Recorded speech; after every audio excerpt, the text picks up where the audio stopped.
Students, हम कर रहे थे आपका चैप्टर लाइट, जिसमें हम रिफ्रैक्शन ऑफ लाइट के बारे में स्टडी कर रहे थे। तो आज का हमारा टॉपिक है रिफ्रैक्टिव इंडेक्स। तो आपने ऑलरेडी स्टडी किया कि जो रे ऑफ लाइट होती है वो ट्रैवल करती है एक ट्रांसपेरेंट मीडियम से वो दूसरे ट्रांसपेरेंट मीडियम में जाती है, और जब वो दूसरे ट्रांसपेरेंट मीडियम में जाती है तो वो अपनी डायरेक्शन क्या करती है, चेंज कर देती है। तो ये जो एक्सटेंट होता है चेंज इन डायरेक्शन में वो होता है गिवन पेयर ऑफ मीडियम में जो होता है वो एक्सप्रेस करते हैं हम किस टर्म्स में, रिफ्रैक्टिव इंडेक्स के टर्म में। तो वो कांस्टेंट जो अपेयर हो रहा है राइट साइड ऑफ इक्वेशन 10.4, ये आपकी 10.4 इक्वेशन है। आपने यहाँ पे हमने किया था कि ratio of sine of angle of incidence to sine of angle of refraction जो है वो एक कांस्टेंट के इक्वल होता है, और यही कांस्टेंट हमारा क्या होता है, रिफ्रैक्टिव इंडेक्स। जो रिफ्रैक्टिव इंडेक्स होता है वो लिंक हो सकता है कि हम बोल सकते हैं कि ये क्या है, इंपॉर्टेंट फिजिकल क्वांटिटी है। रिलेटिव स्पीड जो होती है प्रोपगेशन ऑफ लाइट की अलग अलग मीडियम में। तो इन टर्म्स इस क्या होता है कि लाइट प्रोपगेट करती है अलग अलग स्पीड से अलग अलग मीडियम में। लाइट ट्रैवल करती है फास्ट वैक्यूम में, कितनी स्पीड से, लाइट की स्पीड जो होती है वैक्यूम में, जहाँ आप बोल सकते हैं एयर में 3 × 10⁸ मीटर पर सेकेंड। इन एयर जो स्पीड होती है लाइट की वो मार्जिनली लेस ही होती है कंपेयर किसके, वैक्यूम में। एयर एक मीडियम है, वैक्यूम में कोई मीडियम नहीं होगा। तो आपको जैसे लाइट की जो स्पीड होती है जनरली वैक्यूम में वो कितनी होती है, 3 × 10⁸ मीटर पर सेकेंड। ठीक है। तो और एयर में उसकी स्पीड जो होती है वो कम होती है किसके कंपेरिजन में, वैक्यूम के कंपेरिजन में। अब वैक्यूम के कंपेरिजन में तो कम होती है, लेकिन अगर जैसे ही वो आप ग्लास में या वाटर में लो तो वो और कम हो जाती है। ठीक है। तो जो वैल्यू होती है रिफ्रैक्टिव इंडेक्स की गिवन पेयर ऑफ मीडियम में वो डिपेंड करती है स्पीड ऑफ लाइट की, कौन से दो मीडियम में आप ले रहे हो। ठीक है। वो दिखाया गया नीचे। आप एक रे ले लीजिए, लाइट की ट्रेवल कर रही है वन मीडियम से दूसरे मीडियम में, जैसा कि फिगर 10.11 में। ठीक है। यहाँ पे एक रे आ रही है यहाँ पे। तो लेट कह लीजिए कि v1 जो है वो स्पीड है लाइट की मीडियम 1 में, और v2 जो है वो स्पीड है लाइट की मीडियम 2 में। ये आपका मीडियम 1 है, ये आपका मीडियम 2 है। तो रिफ्रैक्टिव इंडेक्स जो मीडियम 2 का विद रिस्पेक्ट टू 1 वो कैसे आएगा, ratio of speed of light in medium 1 and the speed of light in medium 2, इन दोनों का रेशियो निकालना है। तो इसको यूजली रिप्रेजेंट करते हैं n/1। n/1 से आप समझ आइएगा कि यहाँ पे रिफ्रैक्टिव इंडेक्स निकल रहा है मीडियम 2 का विद रिस्पेक्ट टू मीडियम 1। जो नंबर पहले हो, अगर n1 2 होता तो refractive index of medium 1 with respect to medium 2 होगा। तो इसको हम एक्सप्रेस कर सकते हैं किस फॉर्म ऑफ इक्वेशन में। ये आपका आ गया speed of light in medium 1, speed of light in medium 2। देखिए निकाल हम सेकेंड मीडियम कर रहे हैं विद रिस्पेक्ट टू मीडियम 1, लेकिन वहाँ पे स्पीड किसकी आ रही है, ऊपर मीडियम 1 की और नीचे आ रही है मीडियम 2 की। ये चीज़ आपने ध्यान रखनी है। तो स्पीड हमने मीडियम 1 में ली हुई है v1, मीडियम 2 में हमने ली हुई है v2। सेम आर्ग्यूमेंट को अप्लाई करते हुए कि रिफ्रैक्टिव इंडेक्स मीडियम 1 का विद रिस्पेक्ट टू मीडियम 2 होगा, हम कैसे निकालेंगे, तो ये हमारी इसके लिए इक्वेशन आ जाएगी। ठीक है। तो अगर आपका जो मीडियम 1 जो है वो वैक्यूम या एयर है, तो रिफ्रैक्टिव इंडेक्स मीडियम 2 का वो क्या होगा, कंसीडर करेंगे विद रिस्पेक्ट टू वैक्यूम। इसी को क्या कहते हैं हम, एब्सोल्यूट रिफ्रैक्टिव इंडेक्स किसका, मीडियम का। ठीक है। मतलब कि अगर आपका मीडियम 1 जो है वो वैक्यूम या एयर हो, तो रिफ्रैक्टिव इंडेक्स जो सेकंड मीडियम का होगा with respect to vacuum, with respect to vacuum, ये चीज़ याद रखनी है। उसी को हम कहते हैं absolute refractive index of the medium, और उसको सिंपली रिप्रेजेंट करते हैं हम n2 से। और अगर आपकी c जो है वो स्पीड ऑफ लाइट है एयर में, और v जो है स्पीड ऑफ लाइट है मीडियम में, तो रिफ्रैक्टिव इंडेक्स जो मीडियम का nm। अब देखिए लाइट का यहाँ पर शो नहीं कर रहे, ठीक है, क्योंकि उन्होंने पहले बताया जस्ट उसी मीडियम का हम लिख रहे हैं। जगह जो मीडियम है, अगर मीडियम 1 है तो n1 लिख लेते हैं, मीडियम लिख रहे हैं तो m लिख दिया। तो वो किसके इक्वल होगा, speed of light in air to the ratio, इसके साथ रेशियो स्पीड ऑफ लाइट की मीडियम के साथ, तो c/v आ गया। जो आपका एब्सोल्यूट रिफ्रैक्टिव इंडेक्स होता है मीडियम का, उसे सिंपली आप रिफ्रैक्टिव इंडेक्स भी कह सकते हैं। रिफ्रैक्टिव इंडेक्स जो होता है कुछ मीडिया का, वो आपको टेबल 10.3 में दिया गया है। उस टेबल से आप ये जान सकते हैं कि रिफ्रैक्टिव इंडेक्स जो होता है वाटर का वो 1.33 होता है। ये चीज़ आपने अपने माइंड में रखनी है, इन टर्म्स को थोड़ा सा याद रखना है, क्योंकि कई बार एग्जाम में ये चीज़ पूछी जाती है कि रिफ्रैक्टिव इंडेक्स वाटर का कितना है। और भी छोटे मोटे टर्म्स के आपको टेबल में मैं बताऊंगी, वहाँ पे आपको उनको लर्न रखना है। इसका मतलब कि रेशियो जो है स्पीड का लाइट इन एयर में और लाइट इन वाटर में वो किसके इक्वल होगा, 1.33। इसको आप अंडरलाइन करके रख लीजिए। ठीक है।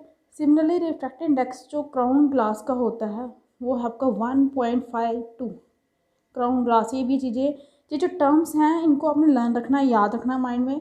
ये जो डाटा है वो ये बहुत बड़ी जगह आपको हेल्पफुल होगा, ठीक है। इसलिए आपको इसको मेमोराइज़ नहीं करना, अंडरस्टैंड करना है, वैल्यू उनकी थोड़ी सी याद रखनी है।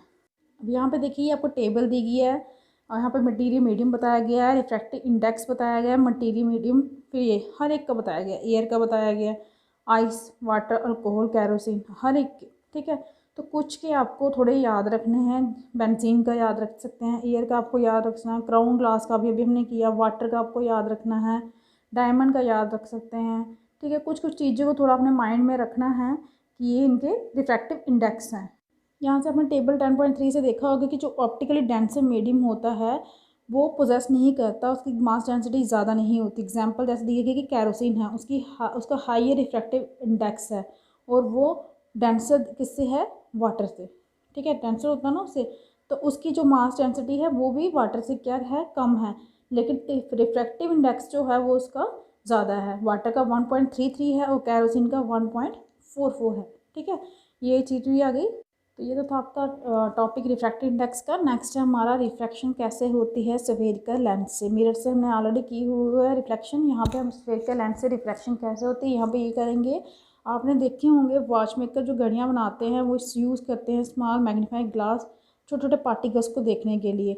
तो कभी आपने टच किया है सरफेस जो मैग्नीफाइंग ग्लास का होगा अपने हाथ मतलब हैंड के साथ, तो क्या वो प्लेन सरफेस होता है कि कर्व सरफेस होता है, क्या वो थिकर होता है मिडल से जहाँ एजेस से। जो ग्लास यूज़ होते हैं स्पेक्टेकल्स में और जहाँ वॉच मेकर जो यूज़ करते हैं वो एग्जांपल किसके हैं, लेंसेज के। अब लेंस क्या होती है, ठीक है। How does it bend light rays, वो बेंड कैसे करती हैं, लाइट रे को बेंड कैसे करती है, यही डिस्कस करेंगे हम इस सेक्शन में। एक ट्रांसपेरेंट मटेरियल जो बाउंड होता है दो सरफेस के बीच, ठीक है, साथ, तो जिसमें से वन भी हो सकते हैं या दोनों सरफेस जो होते हैं वो स्फेरिकल होते हैं, वो क्या बनाते हैं, आपकी लेंस बनाते हैं। इसका मतलब कि लेंस जो है वो बाउंड होती है एटलीस्ट वन स्फेरिकल सरफेस से, एटलीस्ट वन, कम से कम एक, तो दोनों भी आप बोल सकते हो। इन लेंसेज में क्या होता है जो दूसरा सरफेस होता है वो प्लेन हो सकता है, ठीक है, वो प्लेन होगा। लेंस जो भी होगी वो दो उसके स्फेरिकल सरफेस होंगे, वो होंगे तो वो क्या होगी, बल्गिंग आउटवर्ड, बाहर की साइड बल्ग हो जाती है। उस लेंस को हम कहते हैं डबल कन्वेक्स लेंस। मतलब मोस्टली जो लेंस होती हैं उसमें एक स्फेरिकल सरफेस होता है और एक प्लेन सरफेस होता है, लेकिन अगर आपके दोनों स्फेरिकल सरफेस होंगे किसी लेंस में तो वो बल्ग हो जाती है आउट बाहर की साइड, और उस लेंस को आप बोलते हो डबल कन्वेक्स लेंस। इसे आप सिंपली कन्वेक्स लेंस भी बोल सकते हो। ये थिकर होती है मिडल से, कंपेरिजन किसके कंपेरिजन में, एजेस के। कोर्नर्स के इतने थिक नहीं होते जितने ये मिडल से थिक होती है। कन्वेक्स लेंस जो क्या करती है, कन्वर्ट करती है लाइट रे को, जैसे कि आपको फिगर 10.12 में शो किया गया है, ठीक है। ये देखिए ए पार्ट में ये आपकी रे आ रही है और यहाँ पे ये सब कन्वर्ज हो रही है। उसके बाद हैंस कन्वेक्स लेंस जो है आपकी उसे हम कन्वर्जिंग लेंस भी बोलते हैं। ये चीज़ आपने माइंड में रखनी है कि जो कन्वेक्स लेंस होती है वो आपकी कन्वर्जिंग लेंस होती है। उसी तरह से जो आपकी डबल कनकेव लेंस या सिंपली कनकेव लेंस जो होती है वो भी बाउंडेड होती है टू स्फेरिकल सरफेस से, लेकिन वो कर्व होते हैं इनवर्ड्स। वो कर्व बाहर की साइड थे बल्ब आउटवर्ड्स के, ये इनवर्ड्स होंगे, और जो थिकर होंगे एजेस से, और किसके कंपैरिजन में, मिडल के कंपैरिजन में, क्योंकि कन्वेक्स के केस में वो मिडल से थिक थी और एजेस से कहते थे थिन, थिकर इसके कंपैरिजन में, मिडल के कंपैरिजन में। तो ये चीज़ आपको याद रखनी है इन दोनों में क्या डिफरेंस है।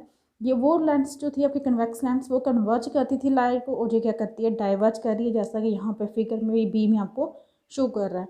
इन लेंस को इसलिए डाइवर्जिंग लेंस भी कहते हैं। डबल कन्वेक्स लेंस को आप सिंपली कनकेव लेंस भी कह सकते हैं, ठीक है। तो लेंस जहाँ कन्वेक्स लेंस हो सकती है, जहाँ कनकेव लेंस हो सकती है, इन दोनों के क्या, उसके केस में क्या होता क्या है, स्फेरिकल सरफेस ही होते हैं। और एक सरफेस क्या बनाता है, होता एक पार्ट बनाता है स्फेयर का, और जो सेंटर होता है इस स्फेयर का उसे कहते हैं centre of curvature of lens. जो centre of curvature of lens होता है जो हम रिप्रेजेंट करते हैं कैपिटल लेटर सी से। अब यहाँ पे दो सेंटर ऑफ कर्वेचर होंगे इसलिए हम उसे रिप्रेजेंट करेंगे C1 एंड C2 से। क्यों दो सेंटर ऑफ कर्वेचर होंगे, क्योंकि टू स्फेरिकल लेंस हम सरफेस हम यूज़ कर रहे हैं, यहाँ पे ज्वाइन कर रहे हैं। तो इमेजनरी स्ट्रेट लाइन जो है पास करेगी to centre of curvature of lens से, उसे हम कहते हैं प्रिंसिपल एक्सिस, ठीक है। ये टर्म्स आपकी डिफाइन की गई हैं, centre of curvature, principal axis in case of a जो आपकी लेंस होती हैं, ठीक है। जो सेंटर पॉइंट होता है लेंस का वो ऑप्टिकल सेंटर होता है और इसे हम रिप्रेजेंट करते हैं लेटर ओ से। वो जो रे होती है लाइट की ऑप्टिकल सेंटर से वो पास होती है विदाउट सफरिंग एनी डिविएशन, मतलब डायरेक्टली पास होती है, वहाँ पे डिविएशन बिल्कुल नहीं होती। और जो इफेक्टिव डायमीटर होता है सर्कुलर आउटलाइन किसकी, स्फेरिकल लेंस की, उससे हम अपर्चर कहते हैं। हम ये डिस्कशन को कन्फाइन करेंगे इस चैप्टर में कि उन लेंसेज के लिए जिसका अपर्चर क्या होगा, लेस होगा उनके रेडियस ऑफ कर्वेचर से, और टू सेंटर कर्वेचर जो होंगे वो इक्वल डिस्टेंट होंगे कहाँ से, ऑप्टिकल सेंटर ओ से। और उन लेंसेज को हम कहते हैं thin lenses with small aperture. इसी के बारे हम स्टडी करेंगे, डिस्कस करेंगे। तो व्हाट हैपन, क्या होगा जब पैरेलल रेस जो लाइट की हैं वो इंसिडेंट होंगी लेंस पे, ठीक है। तो उसके लिए हमें एक एक्टिविटी दी गई यहाँ पे, इसी से हम अंडरस्टैंड करेंगे। कभी भी सन को डायरेक्टली नहीं देखिए या थ्रू तब लेंस से भी नहीं देखिए जब आप ये एक्टिविटी कर रहे होंगे, अदरवाइज आइज़ को डैमेज हो सकता है। होल्ड कीजिए कन्वेक्स लेंस को अपने हैंड में, उसके सन की साइड में क्या करना है, रखना है। फोकस कीजिए लाइट जो आ रही है सन से वो कहाँ पे पड़े, शीट ऑफ पेपर पे पड़े। आपको क्या होनी चाहिए कि शार्प ब्राइट इमेज आएगी सन की। होल्ड करके रखिए पेपर को और लेंस को सेम पोजीशन में थोड़ी देर के लिए, वो ऑब्जर्व करते रहिए पेपर को कि क्या होगा, क्यों होगा। इस एक्सपीरियंस को आप याद कीजिए जो आपने एक्टिविटी 10.2 में किया था। थोड़ी देर के बाद क्या होगा, पेपर बर्न होना स्टार्ट हो जाएगा और प्रोड्यूस करेगा स्मोक। इवन कि हो सकता है वो कैच करे, फायर भी कैच कर ले थोड़ी देर के बाद। ऐसा क्यों हुआ, क्योंकि जो लाइट थी सन से वो वहाँ से क्या आ रही थी, पैरेलल रेज ऑफ लाइट आ रही थी, और जो ये रेस थी वो कन्वर्ज हो गई। जब वो लेंस पे आई वहाँ से शार्प ब्राइट स्पॉट जो है वो फॉर्म हो गया पेपर के ऊपर। इनफैक्ट जो ब्राइट स्पॉट आप देख रहे हो वो रियल इमेज है किसकी, सन की। तो जो कंसंट्रेशन है सनलाइट की पॉइंट पे जो आ रही है उसने जनरेट की हीट, और उसके कारण ही पेपर ने बर्न करना स्टार्ट कर दिया। अब हम कंसीडर करेंगे रे ऑफ लाइट जो है पैरेलल किसके, प्रिंसिपल एक्सिस ऑफ लेंस। क्या होगा जब आप पास करेंगे रे ऑफ लाइट कहाँ से, लेंस से। ये इलस्ट्रेटेड होगा कन्वेक्स लेंस के लिए फिगर 10.12 ए में जो शो किया है, और कनकेव लेंस के लिए जो फिगर 10.12 के बी में। आप ऑब्जर्व कीजिए 10.12 ए को केयरफुली। आपने देखा वहाँ पे कि उस फिगर में क्या था कि जब एक रेज जहाँ पे आ रही थी पैरेलल किसकी थी, प्रिंसिपल एक्सिस, वो फॉल हुई कन्वेक्स लेंस पे, और ये रे आफ्टर रिफ्रैक्शन के बाद कहाँ से, लेंस से वो कन्वर्ज हो गई एक पॉइंट पे प्रिंसिपल एक्सिस पे। उसी पॉइंट को हम कहते हैं प्रिंसिपल फोकस किसका, लेंस का, ठीक है। अब देखते हैं एक्शन किसका, कनकेव लेंस का। ऑब्जर्व कीजिए उस फिगर 10.12 बी को, जो कुछ रे थी जो पैरेलल आ रही थी प्रिंसिपल एक्सिस पे, वो फॉल हुई कहाँ पे, कनकेव लेंस पे, और आफ्टर रिफ्रैक्शन वो लेंस के वो पे क्या होगी, डाइवर्ज हो गई एक पॉइंट से, कहाँ पे, प्रिंसिपल एक्सिस से। ये जो पॉइंट था प्रिंसिपल एक्सिस से, इसको भी हम प्रिंसिपल फोकस ही कहते हैं कनकेव लेंस का। ये देखिए यहाँ पे ये पैरेलल रेस आई, यहाँ पे आके लेंस में से पास करने के बाद यहाँ पे कन्वर्ज हो गई, और यहाँ पे भी पैरेलल रेस आ रही थी रेस ऑफ कनकेव लेंस के, लेकिन ये इस पॉइंट पे आके देखिए यहाँ पे आफ्टर रिफ्रैक्शन के बाद वो देखा ये सारी क्या होंगी, ये डाइवर्ज हो गई ये रे, ठीक है। यही आपको वहाँ पे बता रहे थे कि ये फिगर में आपको यहाँ से ध्यान से देखना है कि क्या हो रहा है कन्वेक्स लेंस और कनकेव लेंस के कंपेरिजन। और यहाँ पे ये आपका F1 भी प्रिंसिपल फोकस है, और यहाँ पे भी F1 क्या है आपका प्रिंसिपल फोकस। अगर आप पास करोगे पैरेलल रे कहाँ से, opposite surface of A length, तो आपको कोई और प्रिंसिपल फोकस मिलेगा, वो अपोजिट साइड से मिलेगा। तो लेटर जो F है वो यूजली यूज़ करते हैं हम रिप्रेजेंट करने के लिए प्रिंसिपल फोकस को। अगर लेंस के दो प्रिंसिपल फोकस होंगे तो वो रिप्रेजेंट होंगे F1 और F2 से। और जो डिस्टेंस होती है प्रिंसिपल फोकस की कहाँ से, ऑप्टिकल सेंटर से, उसे हम फोकल लेंथ कहते हैं।